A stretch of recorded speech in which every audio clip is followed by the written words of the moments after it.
ప్రశ్న ఏంటంటే, వాక్యం నేర్పిన వారిపై అభిమానం వ్యక్తి పూజ అవుతుందా? ఏమండి, వాక్యం నేర్పిన వ్యక్తిపై అభిమానం ఏముంది? ఇప్పుడు ఫిలిప్పు గారు నపుంసకుడికి వాక్యం చెప్పాడు, ఆయన నమ్మాడు, బాప్తిసం తీసుకున్నాడు. ఏమండి, మనల్ని ఎవరినైతే వాక్యంలోనికి నడిపించారో వాళ్ళని అభిమానించడం తప్పేం లేదే. ఏమండి, తిమోతి గారు ఉన్నారు, పౌలు గారు తిమోతి క్రీస్తులో జన్మించడానికి కారణమయ్యాడు, సత్యవాక్యంలో నడిపించడానికి ఒక తండ్రిగా, గురువుగా ఆయన భావించాడు. అలాంటి వ్యక్తిని అభిమానించటం, ప్రేమించటం, ఆదరించటం తప్పు కాదండి. వ్యక్తులపై అభిమానం పెట్టుకోవటం ఏమీ తప్పు కాదు. కానీ ఆ వ్యక్తులను దేవుని కంటే ఎక్కువగా ప్రేమించటమే తప్పు. దానిని వ్యక్తి పూజ అన్నారు కదా, ఏనా? కాబట్టి వాక్యం చెప్పినంత మాత్రాన మీరు వాక్యం చెప్పి మిమ్మల్ని సత్యవాక్యంలో నడిపించే వ్యక్తులను అభిమానించండి. అంతకన్నా ముఖ్యంగా వారు చెప్పిన మాటలను మీరు అభిమానించండి, అంగీకరించండి. వారు చెప్పిన మాటల ప్రకారంగా చేయడానికి ప్రయత్నం చేయండి. అవేవి చేయకుండా కేవలం ఒక వ్యక్తిని నమ్మి ఈరోజు చాలా గ్రూపిజం అంటారు దీన్ని. గ్రూపిజం అంటే ఏమండి, కేవలం వ్యక్తులను మాత్రమే అభిమానించే వాళ్ళుగా మారిపోతున్నారు. అది సమాజంలో ఉంది ఈరోజు ఈ దుర్గతి. కాబట్టి బైబిల్ నమ్మిన మనం మొదట క్రీస్తుకు మీరు అభిమానులు కండి, వాక్యానికి మీరు అభిమానులు కండి. తర్వాత మిమ్మల్ని సత్యవాక్యంలో నడిపించిన వాళ్ళు మీరు ప్రేమించండి, గౌరవించండి. ఎందుకంటే ఎవరైతే మీకు దేవుని వాక్యాన్ని బోధిస్తారో ఆ బోధకులను, విశేషముగా మీకు దైవవాక్యాన్ని చెప్పిన వాళ్ళని మీరు గౌరవించండి. రెట్టింపు సన్మానము అన్నాడంటే ఏమండి, సన్మానించమన్నాడు, గౌరవించమన్నాడు. ఎందుకు చెప్పమన్నాడు? వాళ్ళు మీకోసం ఎన్నో త్యాగం చేశారు కదా, వాళ్ళు మీకోసం శ్రమ తీసుకున్నారు కదా, వాళ్ళు మీకోసం ప్రయాసపడ్డారు కదా, కనుక వాళ్ళని గౌరవించండి. వ్యక్తులను గౌరవించడం తప్పు కాదు. ఏమంటే గౌరవం అంటే ఎలాగా? ఒక శాలువ కప్పడం గౌరవం, ఒక దండ వేయటం గౌరవం, ఒకరి పాదాలు కడగడం గౌరవం, ఒకరికి నమస్కరించడం గౌరవం, ఏమండి ఒకరికి భోజనం పెట్టడం గౌరవం, ఒకరి ఆపదలలో ఉంటే ఆదుకోవడం గౌరవం. ఇవన్నీ గౌరవాలే. ఇవన్నీ కూడా వారికి తగిన సమయంలో మీరు ఆదరించటం, వారిని ప్రేమించటం. వాక్యములో మిమ్మల్ని నడిపించే వాళ్ళని ప్రేమించండి, కానీ దేవుడి కంటే కాదు సుమా. దేవుడు ఏం చెప్పాడో అన్నది ఆలోచించకుండా కేవలం వ్యక్తులను పూజించకండి. ఈరోజు ఏంటంటే ఈ గ్రూప్స్లో ఉన్న వాళ్ళు ఎలా తయారైపోయారంటే వారు ఏం వాక్యం చెబుతున్నారో అన్నది వీళ్ళు ఆలోచించరండి. బైబిల్లో ఉన్నది వాళ్ళు చెబుతున్నారో లేదన్నది వద్దు. మేము అనుసరించేవాళ్ళం, మేము ఆయన ఫాలోవర్స్, మేమంతా కూడా అని ఏం చెప్పినా మాకు ఆమోదమే.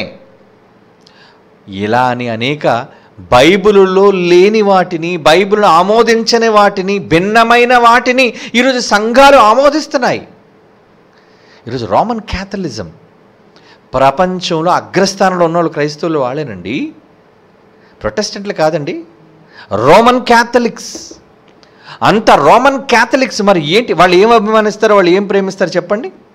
ఎవరిని ప్రేమిస్తారు చెప్పండి? వాళ్ళు మరియమ్మని ప్రేమిస్తారు, మరియమ్మే వాళ్ళకి దేవత. యేసుప్రభువును కూడా ప్రేమిస్తారు. కానీ మేరీ మాతకు ఇచ్చిన ప్రాముఖ్యత, ఇక వాళ్ళలోని ఎన్నో విగ్రహ సంబంధమైన పూజలు, ఆరాధన కార్యక్రమాలు, ఇవన్నీ ఎందుకంటే మేము రోమన్ క్యాథలిక్స్ అండి. అసలు బైబిల్ ఆమోదిస్తుందా? అది లేదు. అలాగని దాన్ని ప్రొటెస్ట్ చేసి వచ్చిన మార్టిన్ లూథర్, ఏమండి లూథరన్స్ ఎలాగున్నారు చెప్పండి? వాళ్ళు అదే, వాళ్ళలో కూడా అనేక దురాచారాలు. ఇక వీళ్ళందరినీ తలతన్ను వచ్చిన క్రూర రోగం పెంతెకోస్త్. అబ్బో, గోల, అల్లరి, ఏమండి గెంతులు, అన్ని అబద్ధ బోధలు, మాయలు, మోసాలు, జాదు, మొత్తం అంతా కూడా పెంతెకోస్త్ వచ్చేసరికండి స్వస్థతలు అంటారు, భాషలు అంటారు, వరాలు అంటారు, దేవుడు మాతోనే ఉన్నాడంటే రాత్రే మాట్లాడాడు అంటారు. ఇవన్నీ మోసపూరితమైన పనులు. ఎంత దౌర్భాగ్యమైన పరిస్థితులు బైబిల్కి భిన్నంగా చెబుతున్నా ఈరోజు ఎన్ని లక్షల మంది ప్రపంచవ్యాప్తముగా ఫాలో అవట్లేదు చెప్పండి వాటిని. ఇదంతా వ్యక్తి అభిమానం. బైబిల్ మీద అభిమానం వాళ్ళకి లేదు. వాళ్ళు వ్యక్తులను పూజించేవారు, సంస్థలను పూజించేవాళ్ళు, ఏమండి వాళ్ళ సిద్ధాంతాలను వాళ్ళు ప్రేమించేవాళ్ళు. బైబిల్ సిద్ధాంతం వాళ్ళకొద్దు.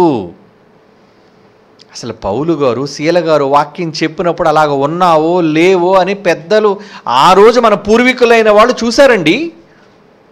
అందుకే వారు గనులయ్యారండి. బైబిల్ చెప్పింది వారు గనులు. ఎందుకు గనులు అంటే పౌలుయు శీలయు చెప్పిన సంగతులు అలాగ ఉన్నావో లేవని ప్రతి దినం లేఖనములను పరిశోధించుచూ వచ్చిరి అనే మాట ఉంచండి. పరిశోధించుచూ వచ్చిరి. అపోస్తుల కార్యములు 17వ అధ్యాయం 11వ వచనం అండి.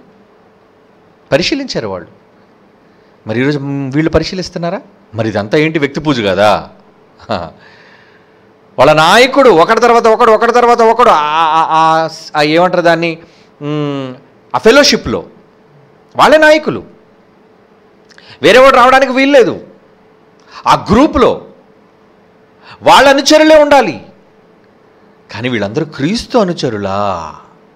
వీళ్ళందరూ సత్యవాక్యాన్ని అనుసరించేవారా? క్రీస్తు బోధన అంగీకరించేవారా అంటే ఏ రోజో క్రీస్తు బోధన విడిచి ముందుకు సాగిపోయిన వాళ్ళండి వీళ్ళందరూ కూడా. బైబిల్ చెప్పినది ఒకటి, ఈరోజు వాళ్ళు చేస్తున్నది ఒకటి. ఈరోజు బోధలు ఎందుకు బైబిల్కి భిన్నంగా ఉన్నాయి అంటే ఇవన్నీ కూడా వాక్యము కంటే సిద్ధాంతాలను, ఫెలోషిప్పులను, వ్యక్తులను, ఏమండి డినామినేషన్లను ప్రేమించారు కనుకనే కదండి.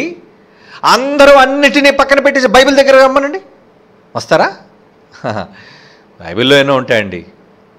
అవన్నీ ఇప్పుడు మనం చేయలేం. మన పూర్వీకులు ఏం చేశారు? వాళ్ళు ఏ విధానాన్ని అనుసరించారు? లూథరన్స్ చూడండి, వాళ్ళదంతా ఒక పట్టిక. రోమన్ క్యాథలిక్స్ చూడండి, వాళ్ళదంతా ఒక పట్టిక. ఆరాధనా విధానం, ఆరాధనా క్రమం, ఇవన్నీ వ్యక్తి పూజలు కావా? అది దేవునికి భిన్నమైనది కనుక వాక్యం చెబుతున్నారు కాబట్టి వాడికి నువ్వు దాసుడుగా ఉండకు.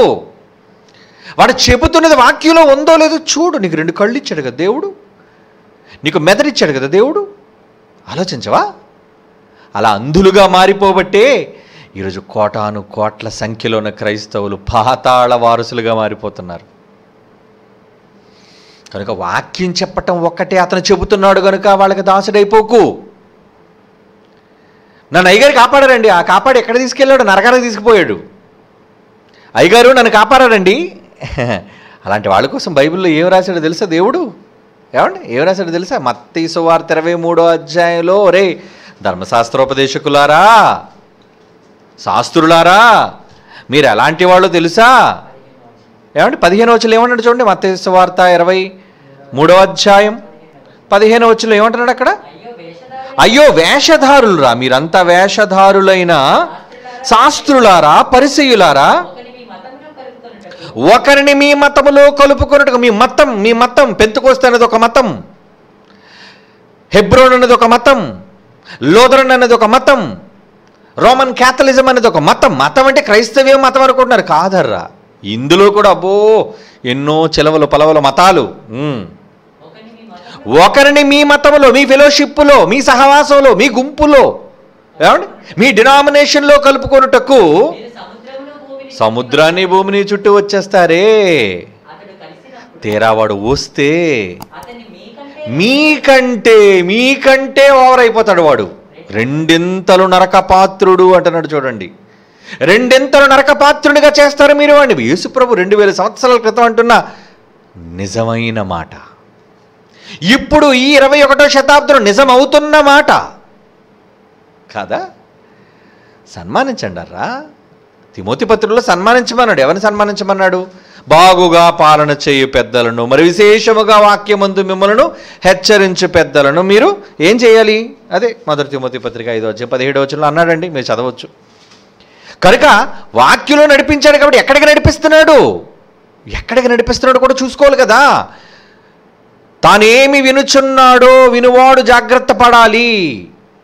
వినుచున్న ప్రతి వారు మీరేమి వినుచున్నారో జాగ్రత్తగా చూచుకొనుడి. మార్కు సువార్త 4వ అధ్యాయం 24వ వచనంలో ఏమన్నాడు?